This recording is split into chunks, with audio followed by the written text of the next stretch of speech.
Ya, kita sekarang melewati Masjid Muttahidah. Simpang Ampa, Simpang 3 Prima Foto. Ya. Bagaimana perkembangan taksi online? Lancar, Pak? Lancar-lancar. Lancar ya? Sementara sekarang ini lancar. Sementara sekarang lancar ya? Ini tipe mobil apa ini? Mobilio. Honda Mobilio. Iya. Masya Allah, luar biasa. Ini Unismo Luwak. Ya.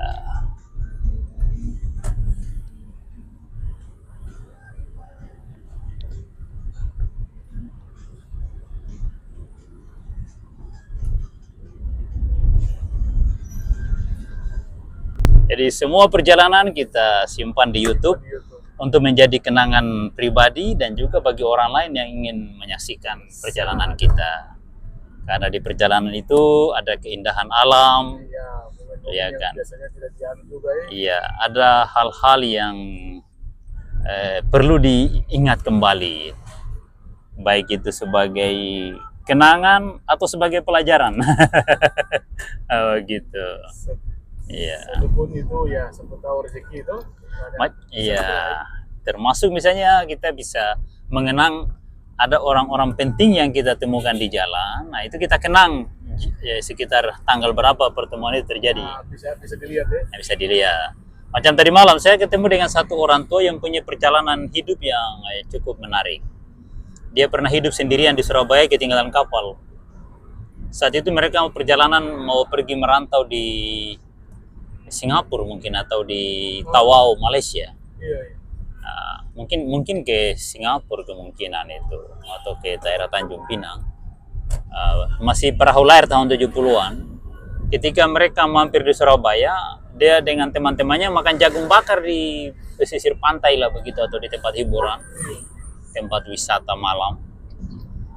Setelah teman-temannya balik ke kapal, dia masih santai duduk-duduk di situ. Dipikir perahunya ini kan lama istirahat di Surabaya. Iya, mungkin dia masih lama berangkat lagi ya. Di malam itu ada pencuri naik di perahu itu. Ya, namanya orang dari kepulauan jauh terpencil, tanpa sengaja dipukul ini pencuri pakai gagang kemudinya perahu layar itu kan besi, itu kayu yang keras itu, ya tewas lah, dibuang ke laut. Perahu langsung tanpa ada perencanaan langsung berangkat malam itu juga, ketinggalan satu ABK. Karena kalau menunggu ABK itu bisa ketahuan. Ya, akhirnya ini kejadian tahun 73 kalau tidak salah atau 72. Maka berangkatlah perahu itu meninggalkan seorang ABK-nya di Surabaya. ABK ini baru umur 15 tahun. Akhirnya seorang anak yang masih muda harus bertarung mempertahankan hidup di sebuah kota besar tanpa mengenal keluarga maupun teman. Hidup di lorong-lorong sampai mencari tambak garam dan menjadi pekerja di tambak garam pada masa itu. 1 tahun kemudian dia menemukan ada kapal tujuan Bau-Bau, Sulawesi Tenggara, dan dia menumpang. Di Bau-Bau lagi dia mencari nafkah di sana, kerja di pelabuhan minyak atau pelabuhan apa itu, saya lupa tadi. Nanti saya akan balik, suatu saat saya akan buat podcast dengan dia. Saya ceritanya. Tadi masa mau podcast tapi dia belum siap. Jadi di Bau-Bau 1 tahun ada kapal Folio Kampoku waktu itu, tujuan Taliabo, dia menumpang lah di situ. Tapi tiba di Taliabo kurang lebih 6 bulan dia pergi merantau di Ambon lagi. Akhirnya jadi semacam kesenangan tersendiri ketika dia pergi meninggalkan kampung dan berkelana di negeri orang. Jadi dia sudah pengalaman dan dia sudah tahu liku-liku hidup dan bagaimana bisa bertahan hidup seorang diri di tengah tanah rantau yang tidak satupun orang dia kenal. Dia sudah tahu bagaimana suasananya dan bagaimana mendekati orang dan bisa diberikan pekerjaan begitu. Karena pekerjaan apa saja dia mau. Karena ini kosong, tidak ada apa-apa sama sekali. Kosong, tidak ada sama sekali. Ya. Memang orang mungkin tidak pernah sekolah, tapi dari hidup di jalanan dia banyak mengetahui sesuatu. Iya. Bahkan mungkin lebih cerdas dia daripada seorang sarjana. Iya. Karena pengalamannya luas. Pengalamannya luas, bisa menjadi operator beraneka macam jenis alat-alat pabrik.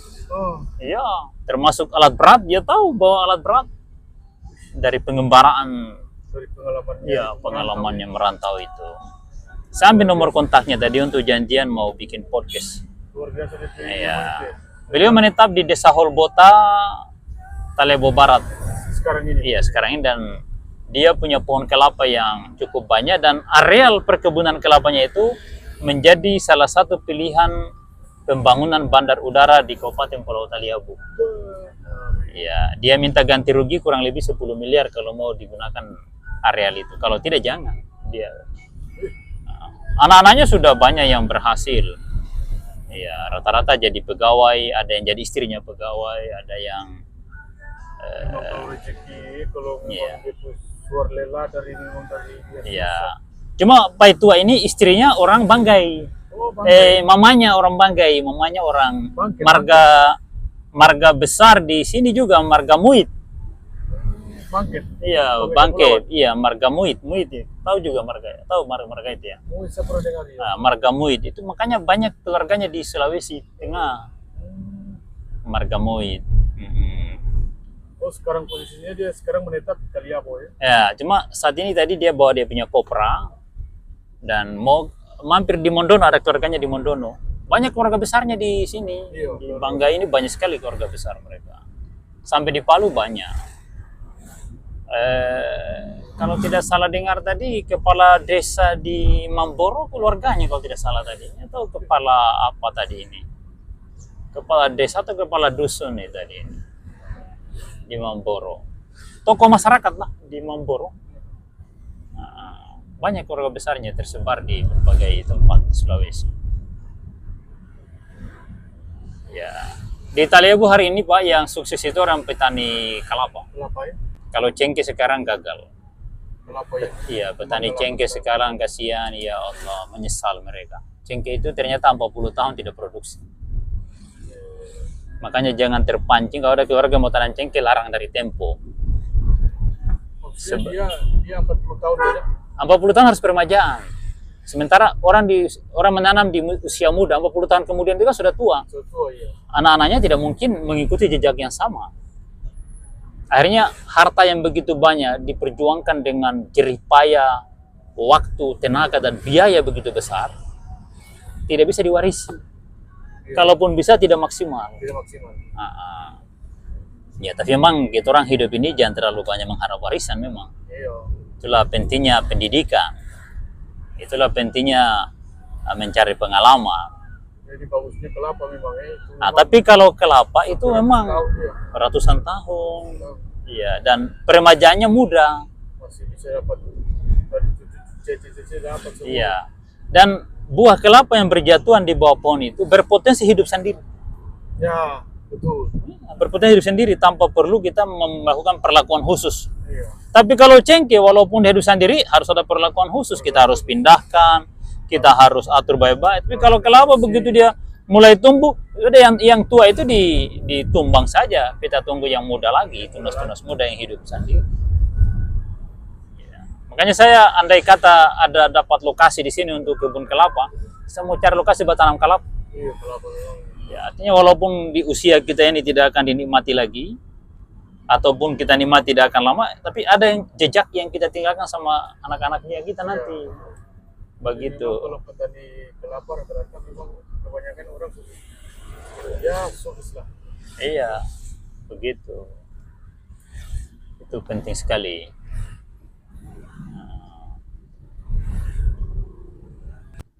Sekarang kita sudah berada di depan RSUD Luuk Banggai. Ini rumah sakit yang melayani berapa kabupaten ini. Sampai Maluku Utara dilayani oleh rumah sakit ini. Karena rumah sakit di Pulau Taliabu sampai hari ini belum bisa digunakan. Dan kalaupun sudah bisa digunakan ya mungkin belum punya kelengkapan dokter yang memadai. Itulah pentingnya Provinsi Sulawesi Timur. Kira-kira untuk Bapak bagaimana untuk Sulawesi Timur? Saya sangat mendukung Sulawesi Timur. Andai kata masyarakat Taliabu mau, lebih baik suruh tanda tangan dan bergabung supaya cepat prosesnya. Begitu, ya? Cuma regulasinya negara membatasi, mempersulit penggabungan kabupaten yang di seberang provinsi. Nah, itu yang ini. Harus ada persetujuan DPRD kabupaten dan DPRD provinsi. Tapi Taliabu dia masuk Maluku Utara. Maluku Utara dia, ya? Iya.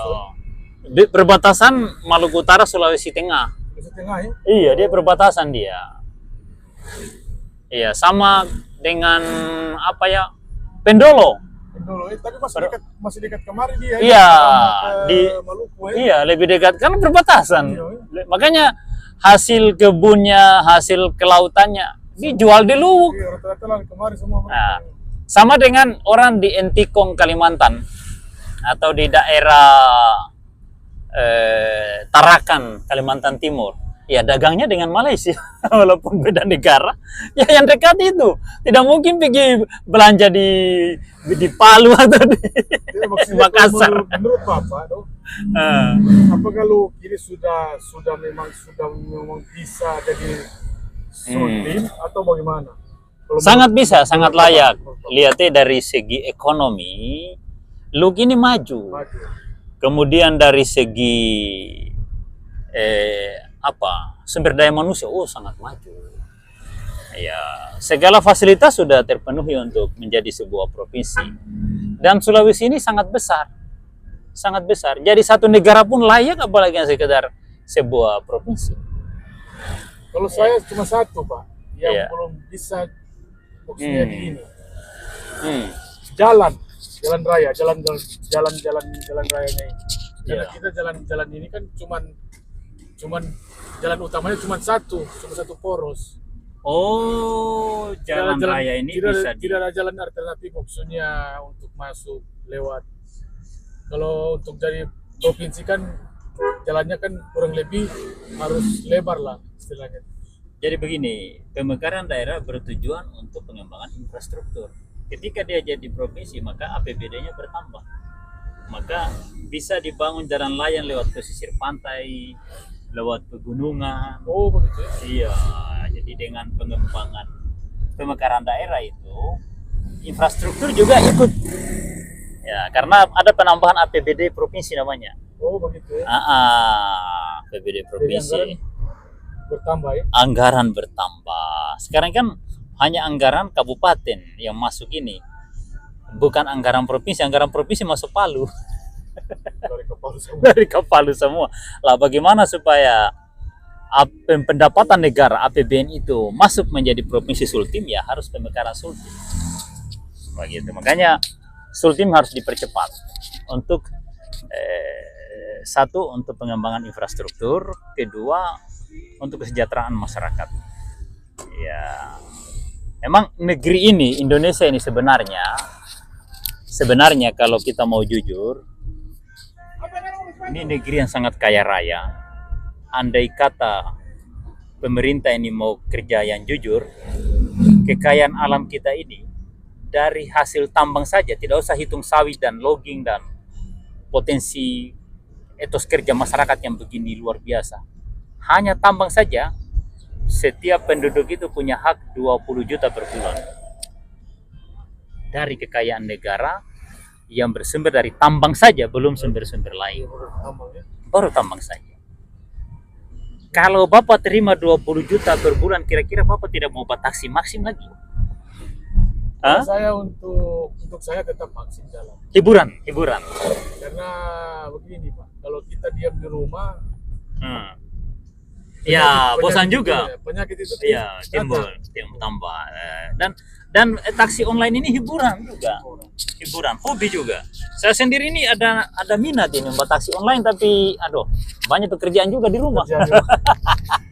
Karena jadi driver taksi online ini asik. Kita bisa berjumpa dengan banyak orang, kita bisa punya banyak teman. Iya. Apalagi anak-anak muda ini kan sekarang suka punya banyak teman. Apalagi teman itu yang rambut panjang. Ya. Itu banyak yang hobi itu. Itu hobi. Jangankan yang muda-muda, yang tua-tua juga ada yang hobi begitu lagi. Banyak yang hobi itu ya. banyak hobi itu. Tapi kita jangan yang begitu, kita ya, silaturahmi yang kita bangun kan, persaudaraan antar manusia. Wah gitu. Ini kita sudah di daerah mana ini? Kilongan. Masih Kilongan ya, masih Kilongan.